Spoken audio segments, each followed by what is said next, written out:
hoy, a lo que dije hace 15 días, a lo que dije hace un mes. O sea, siempre me preocupo porque no vaya yo mismo a estar contradiciendo lo que yo mismo enseño. Ahora 8 días yo dije que mucha gente habla de Dios, pero no lo conoce, ¿se acuerdan? Y dije que muchos caminan con Dios, pero no lo tienen. Hoy vamos a explicar un poquito sobre lo que es el pecado y cómo solucionar ese problema de pecado. Así que vaya conmigo al libro de Levíticos capítulo 4. En el libro de Levíticos capítulo 4 se habla sobre la ofrenda del pecado. El libro de Levíticos es el libro de las leyes.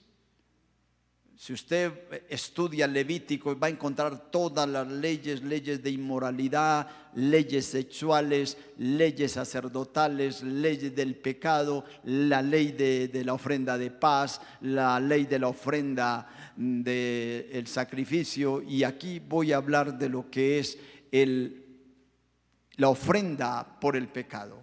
Escuche lo que dice la Biblia. Habló Jehová a Moisés diciendo: habla a los hijos de Israel y diles: cuando alguna persona pecare por yerro en alguno de los mandamientos de Jehová sobre la casa que no se han de hacer, e hicieren alguna de ellas, si el sacerdote ungido pecare según el pecado del pueblo, ofrecerá a Jehová por su pecado que habrá cometido un becerro sin defecto para expiación.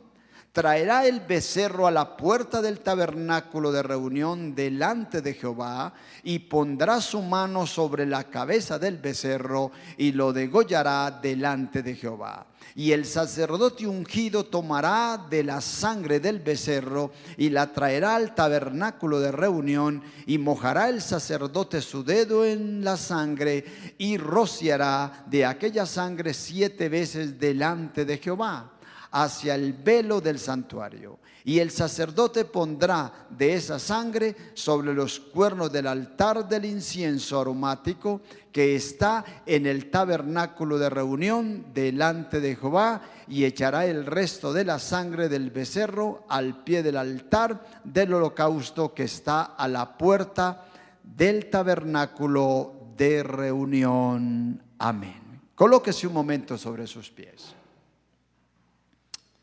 Amado Jesús, creemos que tu palabra es viva y eficaz, y que es más cortante que toda espada de doble filo, que penetra, que quebranta y que discierne las intenciones del corazón. Pedimos en esta hermosa mañana que tu palabra, Señor, haga eco en nuestro espíritu, y que nuestro espíritu sea confrontado, Señor, con tu palabra, y nosotros, Señor, tomemos una actitud de arrepentimiento y dejemos el camino que hemos caminado y nos volvamos al único Dios verdadero, al Santo de Israel. Señor, gracias por permitirnos compartir en esta mañana tu palabra. Danos la sabiduría y el entendimiento. En el nombre de Jesús te lo pido, Padre. Muchas gracias. Amén y amén. Puede sentarse. Cuando Dios establece las leyes y empieza a dar las órdenes a Moisés de cómo deberían hacerse las cosas, dice la Biblia que Moisés hacía todo conforme Dios le había mandado. Hoy nosotros tenemos una Biblia y todos tenemos derecho a leerla, estudiarla y caminar de acuerdo a lo que Dios dice en su palabra. Entonces Dios establece la ley y habla sobre cómo usted podría guardarse a lo menos un año en cuanto al pecado. Así que usted había pecado durante todo el año. Usted tomaba un corderito.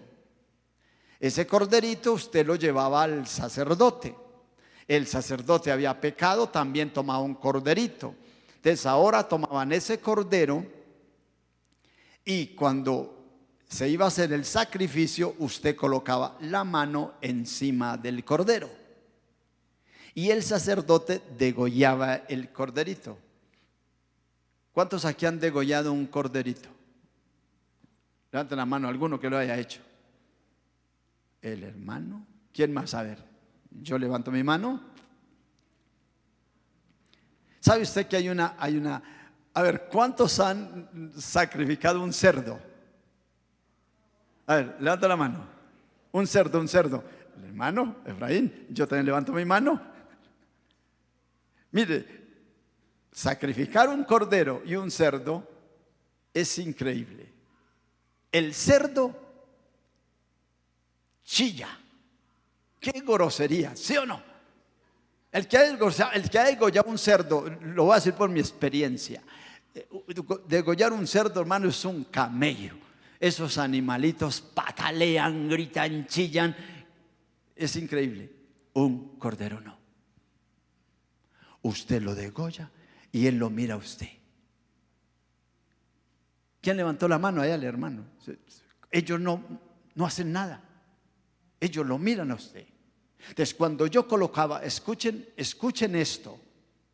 Cuando yo coloco la mano sobre el cordero, vamos a decir, trasládese, sálgase de donde está y trasládese a Levíticos y vaya allá al pueblo judío, al pueblo hebreo. En su mente llegue hasta allá, haga un traslado mental y lléguese ahí. Imagínese que usted está colocando su mano sobre ese corderito y usted ahora está transfiriendo. Escuche lo que le voy a decir. Usted está transfiriendo todo su mugre, toda su basura, todo su pecado al corderito.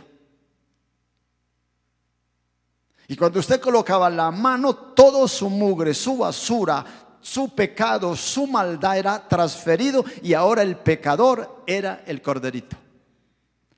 La Biblia dice, la paga del pecado es muerte, así que le tocaba al corderito. ¿Qué le tocaba? Morir. ¿Y por quién moría? Por usted, por usted, por usted. Ese animalito iba a suplir, iba a llevar el pecado durante un año. Usted quedaba limpio por ese sacrificio. O sea, el pecado no era quitado, era cubierto, no quitado. Entonces, ese animalito perfecto que no llora, que no patalea y que lo mira usted,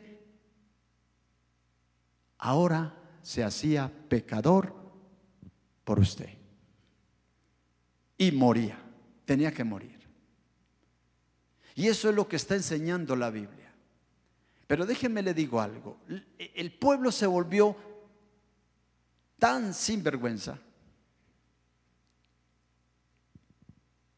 que ya era normal pecar y cada año traían su ¿qué?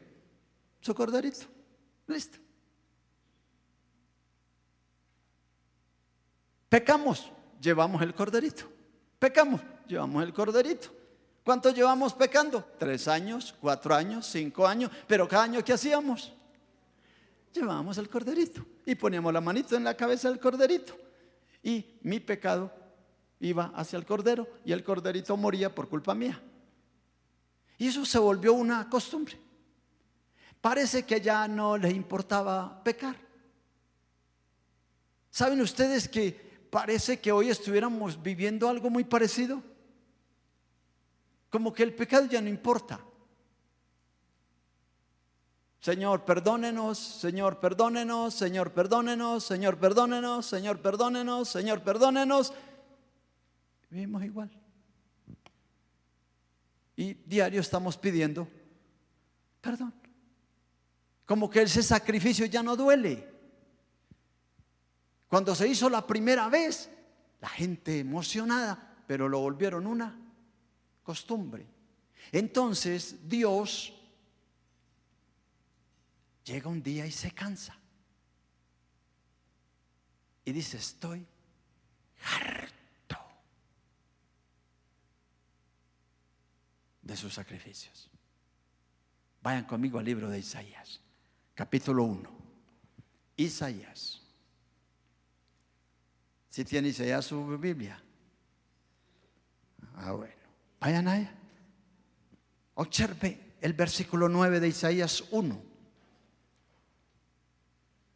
Dice, si Jehová de los ejércitos no nos hubiere dejado un resto pequeño, como Sodoma fuéramos y semejantes a Gomorra. Príncipes de Sodoma, oí palabra de Jehová y escuchad la ley de nuestro Dios, pueblo de Gomorra. ¿Para qué me sirve, dice Jehová, la multitud de vuestros sacrificios? Mire cómo arranca Isaías. O sea, ¿para qué me sirve la multitud de tus sacrificios? Está diciendo el profeta. Hastiado estoy de holocaustos, de carneros y de cebo de animales gordos. No quiero sangre de bueyes, ni de ovejas, ni de machos cabríos. ¿Quién demanda esto de vosotros? Dice la Biblia, ¿quién demanda esto de vuestras manos? Cuando venís a presentaros delante de mí para hollar mis atrios. No me traigáis más vana ofrenda, e incienso me es abominación. La luna nueva y día de reposo, el convocar asamblea, no lo puedo sufrir. Son iniquidad vuestras fiestas solemnes. Vuestras lunas nuevas y vuestras fiestas solemnes las tiene aborrecidas mi alma. Me son gravosas, cansado estoy de soportarlas. Cuando extendéis vuestras manos, yo esconderé de vosotros mis ojos. Asimismo, cuando multipliquéis la oración, yo no oiré. Llenas están de sangre vuestras manos. Lavaos y limpiaos y quitad la iniquidad de vuestras obras de delante de mis ojos. Dejad de hacer lo malo. Aprended a hacer el bien, busca el juicio, restituí al agraviado, haced justicia al huérfano y amparad a la viuda. Entonces está diciendo Dios, estoy cansado de que vivan haciendo lo malo y creen que todo lo pueden cuadrar con un becerrito y traen holocaustos, traen sacrificios y dice, estoy mamado de todo eso. Y saben ustedes, Dios nos está llamando a la reflexión y nos está diciendo, yo quiero que hagan algo. Entonces dice, venid luego, dice Jehová, y estemos a cuenta. Y si tus pecados fueren como la grama, vendrán a ser como blanca lana, y si fueren rojos como el carmesí. Y empieza Dios a hablar de lo que Él está pidiendo de nosotros. Mire, este mundo está vuelto un costal. Pero usted no puede vivir como vive el mundo. Usted es diferente. La iglesia es diferente. Entonces aquí todo lo cuadraban con un becerro, con un holocausto, con un sacrificio. Y parece que estamos viviendo de la misma manera, todo cuadrándolo con algo. Estamos tan preocupados por cosas que no son pecado, que hemos dejado las que sí son pecado. Criticamos al hermanito porque se viste así, criticamos porque come así, criticamos porque se pinta la cabeza de tal manera o se pone un arete. Hermano, eso no es pecado.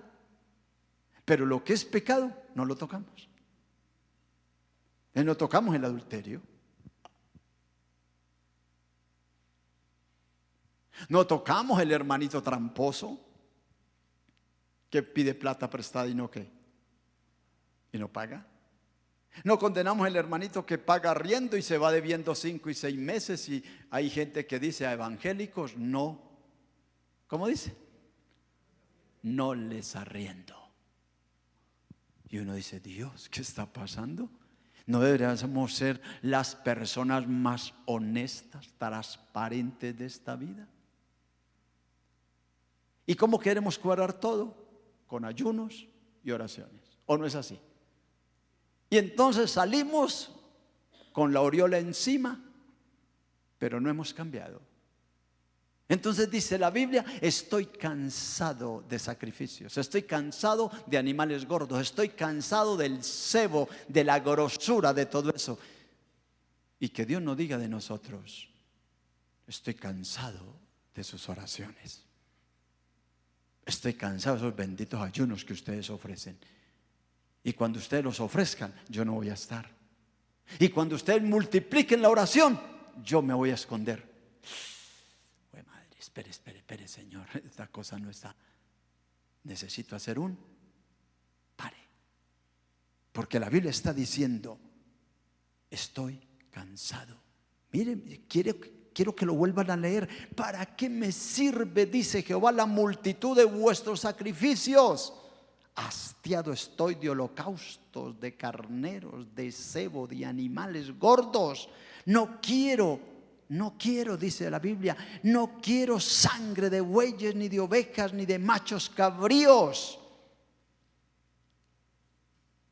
¿Quién demanda esto de vuestras manos? Cuando venís a presentaros delante de mí para hollar mis atrios, no me traigáis más vana ofrenda. Incienso me es abominación, o sea, la oración. Luna nueva y día de reposo y el convocar asamblea, o sea, las reuniones, no las puedo sufrir. Son iniquidad vuestras fiestas solemnes. Vuestra luna nueva y vuestras fiestas solemnes las tiene aborrecidas mi alma. Me son gravosas, cansado estoy de soportarlas. Cuando extendáis vuestras manos, yo esconderé de vosotros mis ojos, y asimismo cuando multipliquéis la oración, yo no oiré.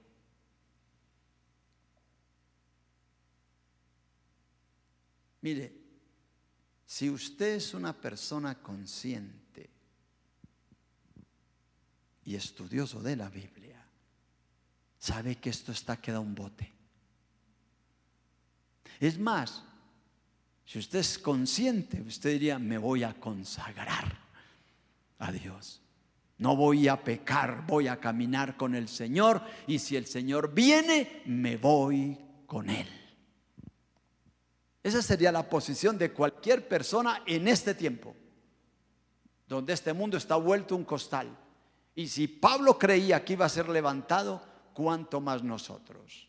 Entonces, Él nos da la solución y nos dice, pónganse de acuerdo y hablen conmigo, díganme a mí. Mire, ni siquiera Dios está diciendo que lo hagamos con alguien, está diciendo, venga y póngase de acuerdo conmigo. Porque aquí no es tan interesante el que usted le cuente a una persona cómo anda, es que le diga a Dios y no lo vuelva a hacer. ¿Qué es arrepentimiento? Es pedirle perdón a Dios y no volver a caminar por ese mismo camino. Eso es arrepentimiento. En los años que yo llevo de mi vida cristiana, he aprendido a entender un poquito a la gente. Yo he visto gente que se ha convertido y caen, lloran, moquean, y uno dice, ahora sí este hombre, esta mujer va a ser de Dios. A los 8 días sigue haciendo lo mismo. ¿Sabe por qué? Porque tuvo un momento, un acto de ¿qué? De remordimiento, mas no de arrepentimiento. He visto personas que ni siquiera lloran y una vez dice, ya ese man no hizo nada, pero cambió. No volvió a hacer lo que venía haciendo. Esaú, el nieto de Abraham, dice la Biblia que lloró amargamente, pero no fue escuchado. ¿Por qué? Porque su llanto no era de arrepentimiento, sino de remordimiento. Faraón le dijo, listo, llévelos. Y cuando pasaba la plaga, otra vez. Está bien, yo voy a hacer lo que hice. Pasaba la plaga y otra vez. Y cuando termina la última, que los deja ir, en vez de arrepentirse, sale a perseguirlos. ¿Y a dónde murieron? En el mar, ahogados. Entonces, ¿qué dice Dios? Dios está diciendo: yo quiero que ustedes se pongan al día conmigo, pero ya no lo vamos a hacer de la misma manera. Ya no va a tener usted que venir cada año. Ahora lo va a hacer una sola vez y para siempre. Entonces vamos a Hebreos. Las limitaciones del culto terrenal.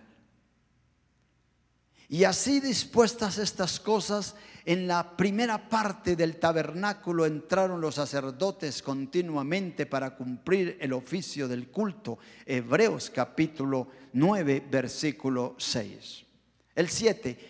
Pero en la segunda parte solo el sumo sacerdote una vez al año, no sin sangre, lo cual ofrece por él mismo los pecados de ignorancia del pueblo, dando el Espíritu Santo a entender con esto que aún no se había manifestado el camino al lugar santísimo, entre tanto que la primera parte del tabernáculo estuviera en pie, lo cual es símbolo para el tiempo presente, según el cual se presentan ofrendas y sacrificios que no pueden hacer perfectos en cuanto a la conciencia al que practica este culto, ya que consiste solo de comida y bebidas y de diversas abluciones y ordenanzas acerca de la carne, impuestas hasta el tiempo de reformar las cosas. Entonces va a haber una reforma.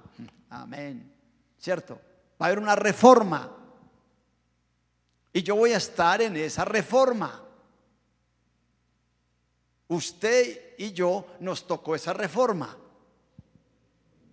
Entonces, todo lo que usted veía era simplemente un culto que no podía suplir la necesidad que yo tenía, porque no me podía perdonar de plano, sino que me cubría el pecado y me tocaba hacerlo cada año, y me tocaba ir donde el sacerdote lo hacía, al año yo lo volví a hacer. Ahora dice la Biblia que esto se va a reformar. Versículo 11. Pero estando ya presente, vayan al libro de Hebreos capítulo 9, versículo 11.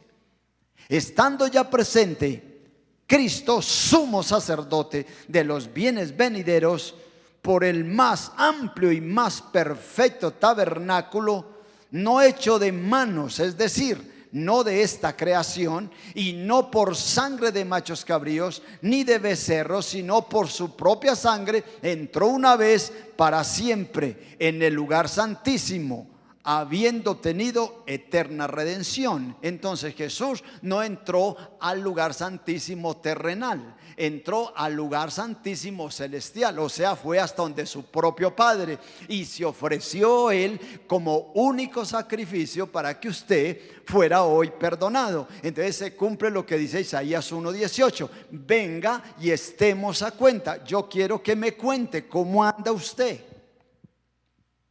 Yo no le estoy pidiendo que vaya donde Julano Sultano, le estoy pidiendo que hablemos los dos. Dígame cómo anda su vida. Entonces dice: si sus pecados fueren como la grana, como la nieve, serán ¿qué? Emblanquecidos. Y si fueren rojos como el carmesí, vendrán a ser como blanca lana. Pero venga, hablemos los dos. Es lo que Dios intenta en el día de hoy. Hable con Dios, dígale cómo anda su vida. Y entonces usted va a encontrarse con un versículo en Isaías capítulo 43, versículo 25. ¿Cómo dice Isaías 43, 25? Todos deben saberlo de memoria. Yo soy quien borro tus rebeliones por amor a mí mismo, y nunca me acordaré de su pecado. Pero para eso yo tengo que ir a Él y ponerme al día con Él, porque Él es el único que puede limpiarme de plano. Ya no cubrir el pecado, sino limpiarlo y hacerme una nueva creación. Pero para eso yo también tengo que poner mi mano en la cabeza de Jesús. Y entonces todo mi pecado va a ser transferido ¿a quién? A mi Salvador Jesucristo. Y yo ya no voy a tener pecado, y Jesucristo va a morir por mí. Así que Él hizo esa promesa hace 2000 años. El que cree en mí, aunque esté muerto, vivirá. Yo voy a pagar por usted. Yo voy a ir a la cruz del Calvario. Yo voy a entrar hasta el lugar santísimo de mi Padre y voy a estar ahí intercediendo por usted todos los días hasta que usted venga al encuentro conmigo o yo lo recoja.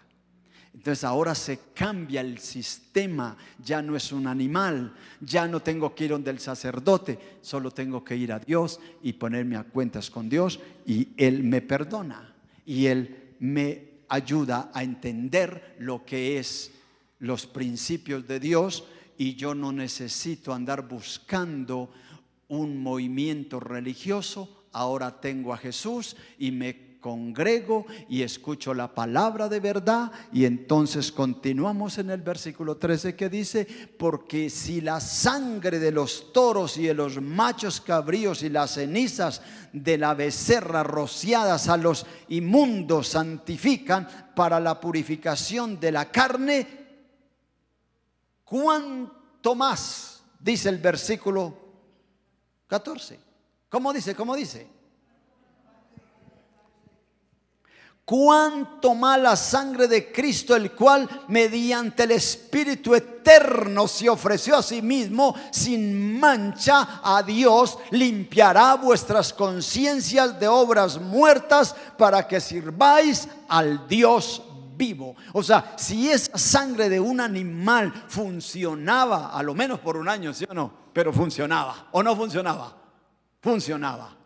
Por un año funcionaba esa sangre. Que no le quitaba el pecado, listo, no se lo quitaba.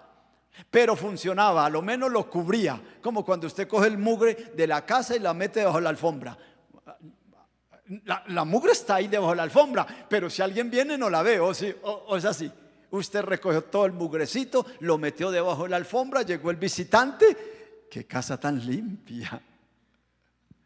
Pero usted es el único que sabe dónde está el bendito mugre, ¿sí o no? Usted sabe que el mugre está ahí debajito de la alfombra porque usted lo empacó ahí. Pero funcionaba, ¿o no?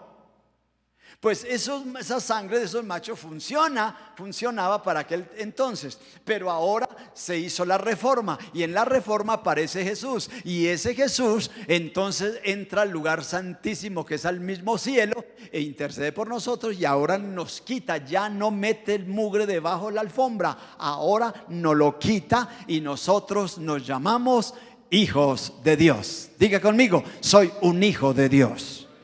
El versículo 15 dice: así que, mire, así que por eso es mediador de un nuevo pacto, para que interviniendo muerte para la remisión de las transgresiones que había bajo el primer pacto, los llamados reciban la promesa de la herencia eterna. O sea, yo ya vivo una vida eterna, no necesito morirme para estar viviendo una vida eterna. Yo ya tengo una vida eterna en el Señor Jesús. No necesito morirme para entender esto, yo ya la tengo. Pero no solo sigue, mire, voy a hacerlo rápido, pero usted puede sentarse en su casa a estudiar todo este tema que es espectacular. Porque donde hay testamento es necesario que intervenga la muerte del testador. En otras palabras, mi hermana hace un testamento y dice: le voy a dejar todo a Ricardo. Madre, las deudas, ¿no? Entonces, pero para que ese testamento sea real, le toca morirse. Jesús vino y murió por nosotros y nada se cumplió hasta que Él no murió en la cruz del Calvario. Porque para que ese nuevo pacto se hiciera real, ¿qué le tocaba a Jesús? Morir por el pecado de nosotros. ¿Qué le tocaba al corderito? Morir. Cuando usted estudie el Antiguo Testamento, relaciónelo con Cristo, porque ahí está todo. Esto era sombra, esto era el principio, pero ahora hay una reforma y viene un nuevo pacto, y en ese nuevo pacto hay un testamento, y en ese nuevo testamento hay un hombre que lo escribió, pero él le toca morir, es lo que está diciendo la Biblia en este pasaje.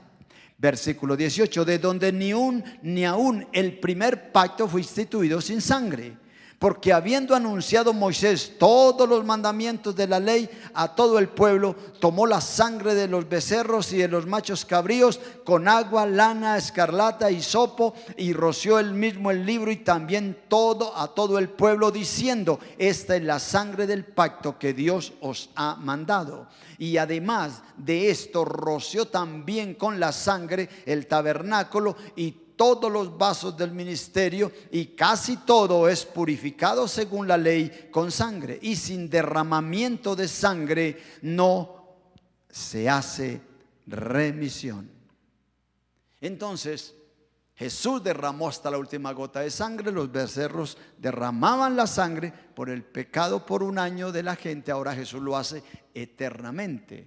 Ahora Jesús entra en ese tabernáculo y entra en ese lugar santísimo. Pero ¿qué le tocó a Jesús? Morir y derramar hasta la última gota de sangre. Todo verdadero cristiano, y ahí termino, y siga usted estudiando este tema que le va a ayudar mucho a entenderlo. Todo verdadero cristiano no anda pidiendo perdón todos los días, a no ser que se lo esté cargando el diablo. Usted no puede andar todos los días diciendo: Señor, perdóneme porque adulteré, y dentro de 8 días: Señor, perdóneme que adulteré. Oiga, ¿cómo así? Te adulteró 8 días y otra vez y sigue haciéndolo. O sea, está igual que los sacrificios pasados. La gente iba, llevaba el becerrito y pan, lo mataban, y usted otra vez la misma mugre, y al año siguiente lo mismo, y usted nunca cambiaba. Así no se puede vivir, porque ahora es diferente. Ahora es Jesucristo. Que yo no puedo andar adulterando, robando o haciendo de todo y cada 8 días me arrepiento. No, usted ha cambiado. Usted ya no es un pecador. Usted es un hijo de Dios. Usted vive en la eternidad con Dios. Usted está disfrutando de lugares celestiales. No necesita morirse. Pero resulta que yo todavía camino. Yo camino en esta tierra, todavía no estoy en el cielo. Entonces Dios me dio una provisión. Si usted lee Levíticos, va a encontrarse con algo curioso. Y es que los sacerdotes tomaban la sangre del cordero para rociar y limpiar al pecador. Pero una parte de esa sangre mínima la colocaban en los cuernos del altar. ¿Sabían eso? ¿Lo han leído? El sacerdote, si usted lee Levítico, va a encontrar varias veces la sangre colocaban en el cuerno y la otra la derramaban, y colocaban sangre en el cuerno, la otra la derramaban, y colocaban sangre en el cuerno y la otra la derramaban. Y usted dice: ¿para qué colocaban sangre en el cuerno? Uno lee la Biblia y a veces no le pone atención a lo que está leyendo, ni se hace preguntas. Por ejemplo, ¿para qué colocaban sangre en los cuernos del altar? Pues esa sangre era la provisión en caso que no hubieran corderos. Era la provisión. Así que yo tengo la sangre de Cristo como provisión en este diario caminar. Yo arranco a caminar. Mire, yo siempre les digo, relacionen la Biblia. Nuestro amado Pedro le dice a Jesús que le va a lavar los pies a todos. Él dice: a mí no me los lava, ni loco. Entonces Jesús le dice: listo, si usted no se deja lavar los pies, no tienes parte conmigo. ¿Dijo o no dijo así? Entonces, ¿qué dijo Pedro? Láveme hasta la cabeza. Y Jesús le dijo: no, Señor, solo los pies. ¿Por qué? Porque mientras usted esté en esta tierra va a tener que caminar. Y ese caminar va a implicar que se va a ensuciar por A o por B. Y yo tengo la provisión de la sangre de Cristo. Así que un verdadero cristiano todos los días debería acudir a la sangre de Cristo para ser limpiado. Sí, sí me hago entender, para ser limpiado. No perdonado, limpiado. Usted ya es perdonado, usted ya es hijo de Dios. Pero usted, por ejemplo, no quería enojarse hoy, se enojó. Pero usted no se acostó, mañana me voy a enojar, mañana me voy a enojar. Usted no se acostó así. ¿O sí? A ver, ¿quién se acostó pensando, mañana me voy a enojar, mañana me voy a enojar? A ver, ¿quién se acostó pensando eso? Pero se enojó. ¿Se acuerda lo que dijo Pablo en el capítulo 7 de Romanos? Pues lo que quiero hacer, no lo hago. Y lo que hago es lo que no quiero hacer. Más o menos es eso. Uno no se levanta ni uno está pensando en hacer algo malo, pero lo hace. Por ejemplo, usted en un momento de susto metió una mentira, pero ni siquiera la pensó, pero la soltó. ¿O no es así? O a veces usted sin querer hace lo que no tenía que haber hecho. Entonces, ¿qué pasa? Usted al caminar en esta tierra, usted se ensucia. Así que usted, ¿a quién va a acudir? A la sangre de Cristo, para que lo limpie. Si a mí me dice mi hermano, pastor, ore por mí para no volver a pecar, yo le digo, amén, vamos a orar por el hermano a que no vuelva a pecar. Entonces, ¿cómo hace mi oración? Señor, te pido que te lo lleves ya para el cielo en el nombre de Jesús. La única manera. Es la única manera. A ver, ¿quién quiere que ore para que no vuelva a pecar ni a hacer nada malo en la vida? A ver, ¿quién quiere? Y pase aquí, yo oro por usted. Y yo voy a orar, Señor, llévatelo ya. Entonces ahí sí nadie pasaría, ¿cierto? Pero nadie pasaría, ¿por qué? Porque en el transcurso de nuestro diario vivir nos ensuciamos. Yo les he contado un testimonio de una pastora que la invitaron a una reunión, y la hermanita ya tomando agua panelita con limón y un canelazo, ¿sabes? Ella feliz, quiere otro, amén, quiere otro, amén, quiere otro, amén, y se emborrachó la hermanita. Ahora, ella era pecadora. No, y ella se acostó o se levantó pensando, hoy me voy a emborrachar a punta de canelazo. No. Entonces uno en ese transcurso del caminar uno comete muchos errores. Así que yo, ¿a quién acudo? A la sangre de Jesucristo. Y todas las mañanas, Señor, límpiame con tu preciosa sangre. Señor, que tu sangre llene todo mi ser. Lávame con tu sangre. Que la sangre caiga sobre mi espíritu, mi alma, mi cuerpo. Que tu sangre penetre en mi mente, a ese rincón que ni siquiera yo alcanzo. Padre, cuando yo a veces en mi mente se me atraviesa un madrazo que no quiero decir, entonces, Señor, yo te pido que tu sangre llegue a ese lugar y me limpie, y yo ando todos los días consagrado al Señor, porque uso la provisión de la sangre de Cristo.